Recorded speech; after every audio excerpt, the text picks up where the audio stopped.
जैसा कि आप लोगों को पता है कि मैं ये कोशिश कर रहा हूँ कि लगातार आप लोग को जो है क्लास दिया जाए और क्लास दे भी रहा हूँ।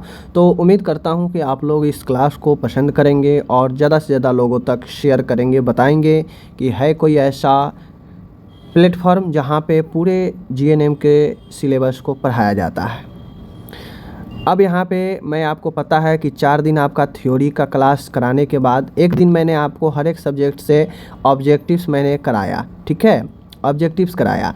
अब मैं आपको आज की इस वीडियो में फर्स्ट ईयर के लिए जितने भी छोटे मोटे एब्रीविएशन होते हैं, यूँ कहा जाए तो फुल फॉर्म है, उन सबको हम लोग देखेंगे आज की इस वीडियो में।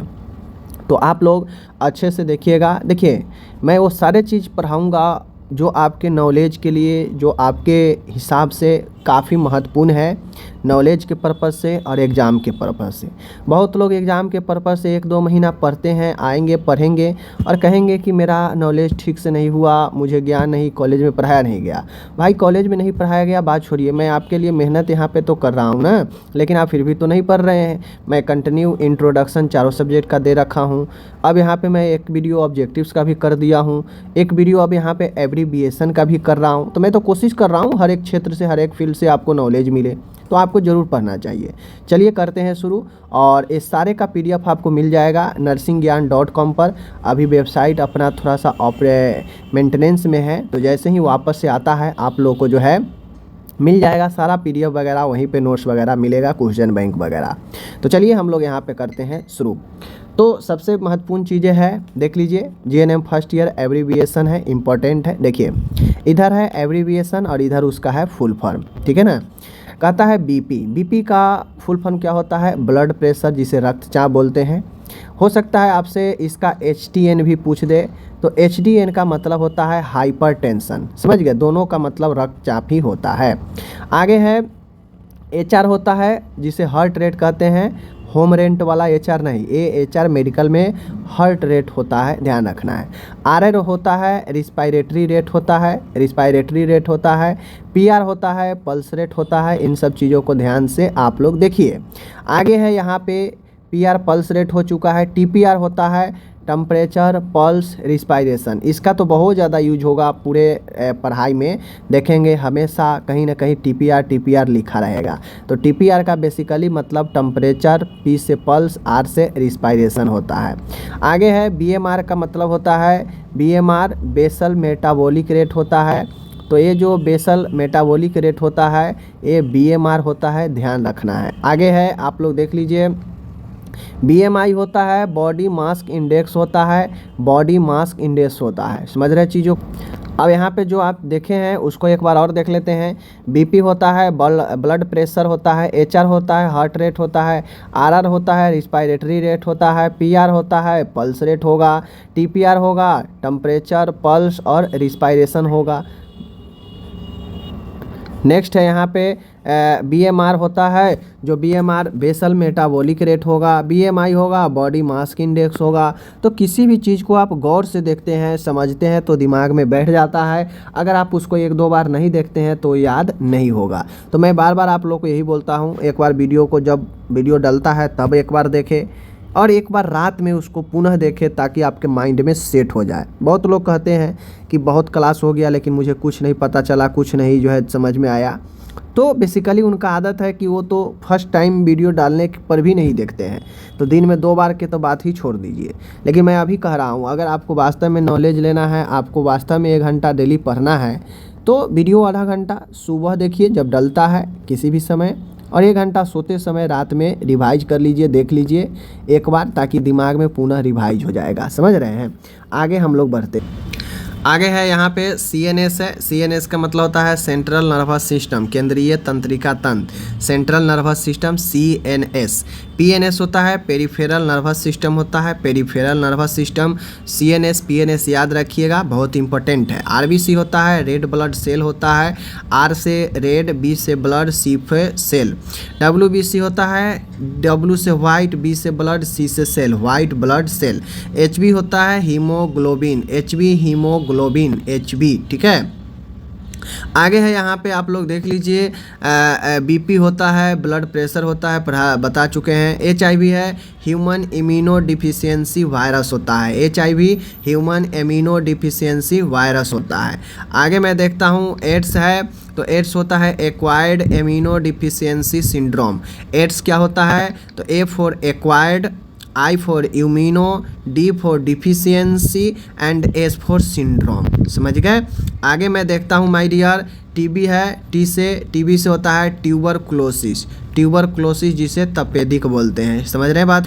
एक बार रिपीट और कर देता हूँ। CNS होता है सेंट्रल नर्वस सिस्टम, PNS होता है पेरिफेरल नर्वस सिस्टम, RBS होता है रेड ब्लड सेल, WBC होता है वाइट ब्लड सेल, HB होता है हीमोग्लोबिन एंड आगे है BP है ब्लड प्रेशर, HIV है ह्यूमन इम्यूनो डिफिशियंसी वायरस होता है HIV। ठीक है। आगे है यहाँ पे एड्स है एक्वायर्ड इम्यूनो डिफिशियंसी सिंड्रोम होता है। टीबी का मतलब ट्यूबरक्लोसिस होता है। आगे का है यहाँ पे ICU का मतलब होता है I for intensive, C for care, U for unit होता है, यानी इंटेंसिव केयर यूनिट ICU हो गया। OT होता है ऑपरेशन थिएटर को बोलते हैं, वो for operation, T for theatre. ठीक है, ये बातें ध्यान में। OPD होता है out patient department, OPD out patient department, बाहरी रोग कक्ष। IPD होता है in patient and department, IPD in patient and department, IPD। आगे मैं बढ़ता हूँ। OR का मतलब होता है ऑपरेटिंग रूम होता है। ठीक है ना। OR का मतलब क्या होता है, O for operating, R for room, operating room.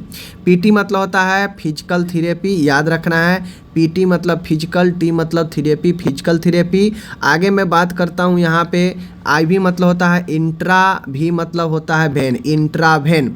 IM होता है इंट्रा, M फॉर होता है मस्कुलर, इंट्रामस्कुलर, इंट्रामस्कुलर। SC का मतलब होता है सब, C मतलब क्यूटेनियस, सब क्यूटेनियस, SC का मतलब सब क्यूटेनियस। ठीक है। आगे है NPO का मतलब होता है नथिंग बाय माउथ, या इसी को एग्जैक्ट बोला जाए तो नील पर ओरल, याद रखना है। ओके। आगे मैं देखता हूँ माय डियर, तो OD का मतलब होता है वंस ए डे, यानी दिन में एक बार। OD वंस ए डे, दिन में एक बार। आगे है यहाँ पे BD या BID है। BD मतलब होता है बोथ इन डाइस, या इसी को ट्विस ए डाई बोलते हैं, दिन में 2 बार। ठीक है। TID मतलब होता है 3 times a day, 3 times a day, यानी 3 में 3 बार। QID मतलब होता है 4 times a day, 4 times a day, दिन में 4 बार। HS का मतलब होता है होरासोमनी एट ए बेड टाइम। ठीक है, सोते समय होरासोमनी। SOS का मतलब होता है जब ज़रूरत हो तब, इफ़ नेसेसरी। SOS का मतलब इफ़ नेसेसरी, जब ज़रूरत हो, आपातकाल में। ठीक है। स्टेट का मतलब होता है इमीडिएट, यानी तत्काल, अभी के अभी देना। समझ गए। आगे है RX का मतलब होता है प्रिस्क्रिप्शन। RX का मतलब क्या होता है, जहाँ भी देखते होइएगा RX का मतलब प्रिस्क्रिप्शन होता है, डॉक्टर जहाँ पे लिखते हैं। DX का मतलब होता है डायग्नोसिस, क्या क्या डायग्नोसिस हुआ है पेशेंट का। ये DX अगर डॉक्टर लिखते हैं DX, तो मतलब समझिए वो डायग्नोसिस लिख रहे हैं। समझ गए। तो इन चीज़ों को समझना जरूरी है मेडिकल भाषा के लिए। OD मतलब वंस इन डाई, BD मतलब ट्विस इन डाई, TID मतलब 3 टाइम्स ए डाई, QID मतलब 4 times a day, 4 time a day. ठीक है ना। आगे है यहाँ पे देख लीजिए, HS का मतलब होता है बेड टाइम, सोते समय, होरासोमनी। SOS का मतलब होता है जब जरूरी हो। ठीक है। और यहाँ पे है स्टेट का मतलब इमीडिएट, तत्काल देना। RX का मतलब प्रिस्क्रिप्शन। DX का मतलब होता है डायग्नोस्ट। आगे है यहाँ पे TX का मतलब होता है क्या चीज़, ट्रीटमेंट। जहाँ भी TX लिखा समझ जाइएगा ट्रीटमेंट की बात हो रही है। HX का मतलब होता है हिस्ट्री, पेशेंट का हिस्ट्री लेना। HX का मतलब हिस्ट्री। FX का मतलब होता है फ्रैक्चर, FX का मतलब क्या होता है फ्रैक्चर। UTI का मतलब होता है U for urinary, T for tract, I for infection, urinary tract infection, यानी मूत्र नली का संक्रमण। आगे है CVA होता है सेरेब्रोवास्कुलर एक्सीडेंट, जिसे हम लोग शॉर्ट में स्ट्रोक बोलते हैं, ब्रेन के जो वेसल्स होता है उसमें रुकावट पैदा होना। HTN मैंने बता ही दिया, हाइपरटेंशन होता है। DM मतलब डायबिटीज मेलिटस होता है, यह मधुमेह होता है, शॉर्ट में DM कहते हैं, या इसी को डायबिटीज मेलिटस बोलते हैं। LMP होता है लास्ट मेंस्ट्रुएशनल पीरियड, ठीक है ना, लास्ट मेंस्ट्रुएशन पीरियड होता है, LMP होता है। EDD होता है expected date of delivery, expected date of delivery संभावित गर्भ का जो है समय होता है, प्रसव का समय होता है, याद रखना है। अब यहाँ पे बचता है ANC मतलब होता है ante natal care, A for ante, N for natal और C for care, ante natal care. PNC होता है post natal care, post natal care यह प्रसव से पहले का केयर होता है, ये प्रसव के बाद का केयर होता है। I&O है इनटेक एंड आउटपुट होता है, इनटेक एंड आउटपुट, ठीक है। CPR का मतलब होता है cardio pulmonary resuscitation, CPR cardio pulmonary resuscitation, जो कि आपको फर्स्ट एड में दिया जाता है जब मरीज बेहोश हो जाता है, उसका श्वसन न चल रहा हो, उसका हार्ट बीट न चल रहा हो और अचानक से व्यक्ति बेहोश हो गया हो, तो उसको ये CPR जो है दिया जाता है जीवन बचाने के लिए। तो इस प्रकार से मैंने आपको लगभग जो है 40 के आसपास जो है मैंने आपको करा दिया, एब्रीविएशन करा दिया। उम्मीद है मैं आपको समझ में आया होगा। इसको एक बार दो बार देखिएगा तो ज़रूर दिमाग में आ जाएगा। और ये सब ऐसा एब्रीविएशन है जो आपके पूरे नर्सिंग लाइफ में, मेडिकल लाइफ में आपको उपयोग होता रहेगा और आपसे जो है इसको बारे में हमेशा सामना होता रहेगा। तो आपको इन सब के बारे में ज़रूर नॉलेज होना चाहिए, इसलिए मैंने आपको करा दिया फर्स्ट ईयर के लिए, ठीक है। हम लोग मिलते हैं अगले वीडियो में, तब तक के लिए धन्यवाद।